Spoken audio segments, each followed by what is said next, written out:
sa bagong patutsyada ng baklang ito. Yo. In the first place, na ayaw sa inyo ni Pangulong Bongbong, ni Pangulong Duterte dahil adik yung tatay mo di umano. Yes. Alam ni Pangulong Duterte na adik yung tatay mo eh. Sabi nga ni Amy Marcos, pati ikaw adik ka eh. Pati nga daw nanay mo Saka adik ayaw din. dyan ni Sabi ni Amy, PRRD di ba sa sinabi inyo? yun? O, tas sabi ni Romualdez, wag nanakaw ka daw. Galit na galit ka daw kasi kulang yung ano mo, kulang yung alokasyon mo. Kaya Yo, tinanggal mo si diba? Martin Romualdez, kaya inilagay mo si Boji D. Yun yung gusto namin marinig. Sagutin mo yun. Totoo ba yung sinabi ni Saldico? Magkano kinita mo? Sa smuggling ng vape, magkano yung kinikita mo? Ganun. Yes. Ano Yun. sinasabi mo, Sabi, Sandro? tinawagan kami, pumunta kami ng Malacanang. Ba't kayo papupuntahin sa Malacanang? Ba't kayo papupuntahin sa Malacanang? Eh, ayaw nga sa inyo ni Pangulong Duterte. It doesn't add up. Papupuntahin kasi kayo sa Malacanang, ayaw sa inyo ni Pangulong Duterte. Eh, sabi ni Yes, Pangulong hindi nga Duterte, itinaas huwag ni natin PRRD ibuan ang yan. kamay Ay, na buboto yan. amang Kasi weak leader yan, addict yan. Spoiled yan, ganito, ganyan. Paano, sinong gago maniniwala na si Pangulong Duterte papupuntahin kayo ron? Naniniwala kayo o maniniwala kayo? Baka sabog lang to si Sandro, baka Yes, nakasingot na malamang. naman ng masamang utot yan. Pag nang expired ng utot, kaya siguro kung ano-ano na naman ang iniisip niya, baka nananaginip. Yes. Maniniwala kayo? Sasabihin ni Pangulo yun? Ano ang magagawa mo para sa Malabo akin? pa sa sabaw ng pusit. Walang ganun. Walang ganun. Sinong lolokohin nyo? Gago, walang ganun. Napaka-imposible niyan. Sandro Marcos, putang na palagay ko hindi mo pa nakakasama si Pangulong Duterte ng matagal. Baka nakamayan mo lang, nakapag-bless ka lang, hanggang dun lang. Pero sigurado kung hindi mo pa yung nakakausap ng matagal, nakakasama ng matagal. Tangina si Pangulong Duterte kahit isang beses, walang pabor na hiningi sa amin yun. Wala siyang utos sa amin, karahin niya sa ganito. Walang ganyan si Walang PRRD. ganun si Pangulong Duterte. Wala siyang pakialam kahit kanino. Ang pakialam lang niya, magtrabaho siya para sa bayang Pilipinas. Walang ibang pwedeng mag-negotiate in behalf of him. Si Pangulong Duterte, meron siyang special assistant to the president, pero yung special assistant to the president, assistant lang talaga yun. Hindi yung nagdidesisyon. So, eto na nga. Talagang masusupal-pal to si Sandro Marcos kasi napakalabong paniwalaan ng mga tao na kilala si PRRD. O syempre, ito sila Boss Dada, kilala niya sila PRRD kasi nakakausap nila yon, na-i-interview nila, di ba? Eh, ito si Sandro Marcos, parang nagmano lang to ng isang beses kay PRRD. Akala niya, kaya na niyang paikot-ikutin ang mga tao sa mga ganyang style niya. Pinapalabas kasi niya ngayon na parang nagmamakaawa daw, tapos humihingi ng pabor, tapos pinatawag daw sila sa Malacanang, tapos ganun daw yung ginawa sa kanila, parang gusto daw basta ang dami daw, parang ang daming hinihinging pabor, ganun. Na napakalabo naman, malabo pa sa sabon ng pusit, Sandro, kasi nga, unang-una, ayaw ni PRRD dun, alam ng lahat na ayaw ni PRRD dun sa ama mong bangag kasi alam niya na bangag. Di ba nga, kaya nga galit na galit yung ina mo, si Lisa. Kasi nagpipilit silang ipasok, bigyan ng pwesto nung time ni PRRD yan si Bongbong Marcos. Ayaw niya kasi alam niya bangag. Doon nag-umpisa yung galit niyo kay PRRD, di ba? Kaya ganyan ang ginawa nyo. Tapos sabihin nyo, pinatawag kayo, hindi nga itinaas din ang kamay kasi kahit nga katandem ni BP Sara. Ayaw pa rin niya. At siya mismo ang nagsabi na may candidate na weak leader na sumisinghot. Oh. At alam din niya kasi nga, Senator Amy nga nagsabi na ikaw saka yung ina mo ay bangag din. Kaya napaka-imposible yung sinasabi mo na patatawag kayo doon ni PRRD. Napakalabo. Kaya kung ano man yung plano mo dyan sa interview mong yan, kung ba't ngayon mo sinasabi yan, baka talagang amats ka lang. Katulad ng sinasabi nito ni Boss Dada. Sa bagong patutsyada ng baklang ito, the first place, na ayaw sa inyo ni Pangulong Bongbong, ni Pangulong Duterte dahil adik yung tatay mo di umano. Ayaw kasi bangag. Alam ni Pangulong Duterte na adik yung tatay mo eh. Sabi nga ni Amy Marcos, pati ikaw adik ka eh. Pati nga daw nanay mo adik sabi din. ni Captain Sabi ni Ana. Amy yun ha, di ba sinabi yun? O, tas sabi ni Romualdez, wag nanakaw ka daw.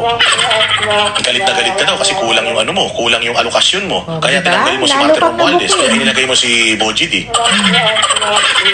Yun yung gusto namin marinig. Sagutin mo Yes, yun. Totoo ba yung sinabi ni yung Saldico? Magkano kinita mo? Sa smuggling ng vape, magkano yung kinikita mo? Ganun. Yun. Yaman. Oo, dyan dami pang istorya yung mga ganito. Ano to, dagdag na naman? After 4 years, biglang lalabas yung istorya Yes, na yan na parang akalain mo napaka-importante ng istorya na yan. Ano gusto niyo palabasin sa istorya na yan? O, diretso. Tinawagan kami. Wow. Pumunta kami sa Malacanang. Tinawagan kayo, Nino. Si Pangulong Duterte tatawag sa inyo? Malabo pa sa sabon Sino ng tumawag? pusit. Sabihin mo kung sino tumawag. Para ma-deny. O kaya para makumpronta natin. O halimbawa, si Bongo ba yan? O si ano ba yan? Yung kanang kamay ba? Kaliwang kamay? Sabi, tinawagan kami. Pumunta kami ng Malacanang. Ba't kayo papupuntahin sa Malacanang? Yes, ayaw nga sa inyo ng Papupuntahin sa matanda Malacanang. Ayaw nga sa inyo ni Pangulong Duterte. It doesn't add up. Papupuntahin kasi kayo sa Malacanang. Ayaw sa inyo ni Pangulong Duterte. True, Sabi ni Pangulong Duterte, napakalabo. wag nating ibuan yan, ay boboto yan kasi weak leader yan, addict yan. Spoiled yan, ganito, ganyan. Paano, sinong gago maniniwala na si Pangulong Duterte papupuntahin kayo ron? Yes. Tingnan nyo. Baka kamo, pinilit nyo yung mga sarili nyo na magpunta ron. Katulad Yes, ng ginawa ninyo malamang. kay Inday Sara na pinilit nyo yung mga sarili nyo kay Inday. Nangako kayo sa kanya ng kung ano-anong kagaguhan. Tapos hindi nyo Yes, tutuparin ganyan. kasi ang gusto nyo lang naman manalo. Naniniwala kayo o maniniwala kayo? Baka sabog lang to si Sandro. Baka Malamang. nakasinghot na naman ng masamang yan. Nakasinghot Ng expert yan. ng utot. Kaya siguro kung ano-ano na naman ang iniisip nyo, baka nananaginip. Maniniwala kayo? Sasabihin ni Pangulo yun. Ano ang magagawa mo Malabo. para sa akin? Ulul. Ang walang ganun.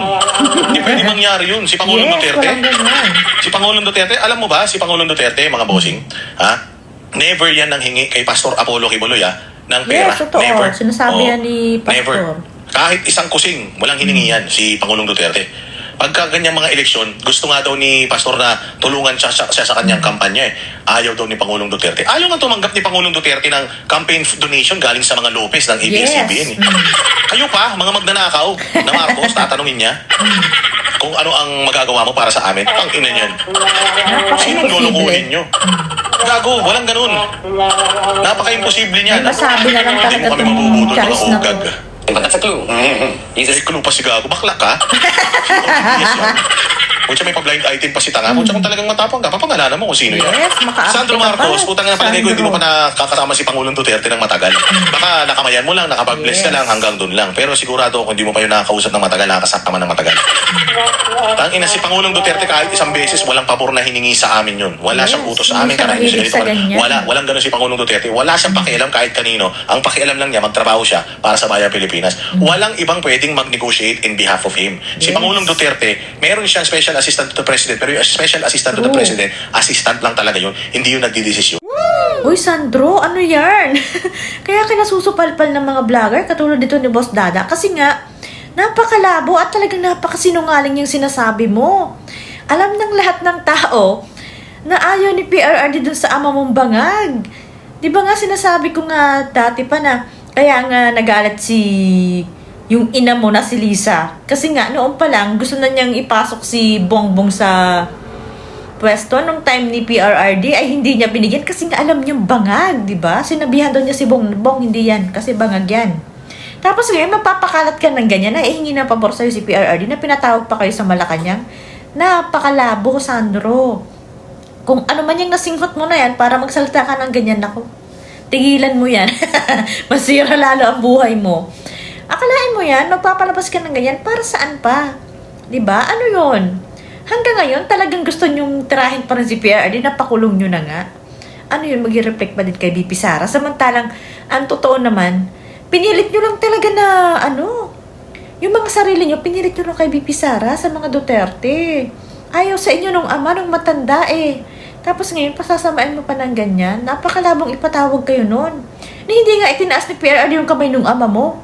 At saka kaya nga nagmula ang galit yung gawa dun Kaya nga kayo galit kay PRRD Kaya nga pinagtripan nyo ng masyado yung matanda kasi nga ayaw naman talaga nun sa inyo noon pa lang. Nung presidente na yung ama mo, sinasabi niya na suportahan na kasi nga presidente na. Pero nung kampanyahan na yan yung kinukwento mo ngayon, malabo pa sa sabaw ng pusit yan sinasabi mo na ang daming pabor at nagmamakaawa yung PRRD sa inyo. Nako, walang ganon. Hindi uso sa kanya yung mga ganyan. Trabaho lang ang nasa isip nun para sa Pilipinas at sa mga tao. Kaya, ayan tingnan mo. Kung ano tuloy ang nasasabi sa'yo ni Boss Dada, wala mukhang nakaano ka nga nakasinghot ka na naman dyan sa interview mong yan. Ay, grabe. Walain mo, may mga ganyan ka. Talagang ayaw yung tantanan. Samantalang, si Senator Amy nga nangihingi na nga ng tawad kay BP Sara sa mga Duterte kasi nga, pinahamak niya si BP Sara, nananahimik yung tao, ayaw tumakbo. Pag may mayor na lang sana, pinilit nyo ng punyetang ama mo. Diba? Doon pa lang, sinungaling ka na talaga Yung tita mo nga, talagang inaamin niya na pinilit lang nila si BP Sara, tapos ngayon sasabihin mo ganyan, hihingi ng pabor sa inyo. Si PRRD pa, ay, wag kang ganyan. Nako, tigilan mo yung kakasinghot ng katol.